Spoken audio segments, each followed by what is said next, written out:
One TV Patrol. Balik sa mga balita sa One TV Patrol.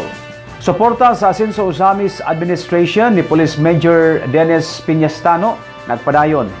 Wala maputol ang suporta sa Asenso Ozamis Administration ni Police Major Dennis Piñastano bisan tuod og anaa na siya miserbisyo sa laing puwersa sa kapulisan.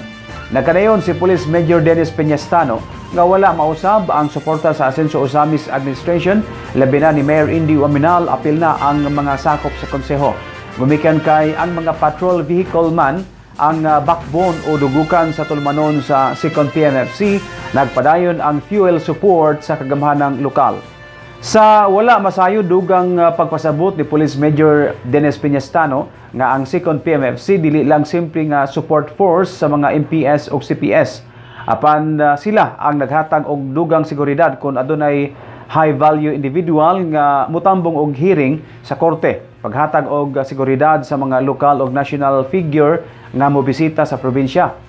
Police visibility sa mga barangay nga adunay mga kalingawan sama sa fiesta o uban pang sitwasyon nga maghisgot og seguridad sa usa ka individual o lugar. Kung diri lang sa PNP, sikan PVC lang resources atong gamiton, murag dili ko maka-stretch sa ako ang tropa entire 2nd District of Misauk.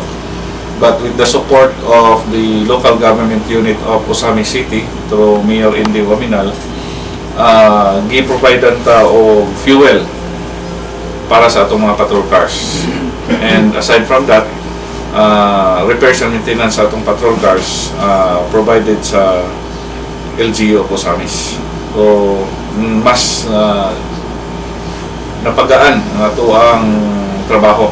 Kaya dili na punta mo problema o asa ta ka maayo, asa ta budget, and labi na gid ang fuel. Halos kada adlaw ginagamit nato ang patrol cars, no? Ang 2nd PMFC man gud. Mao gini share mo support kay naamantay dako-dako nga tropa, na ay mga security coverage, ang mga city, na ay mga high value individual na mga piniriso nga escortan ang PMFC mag-provide.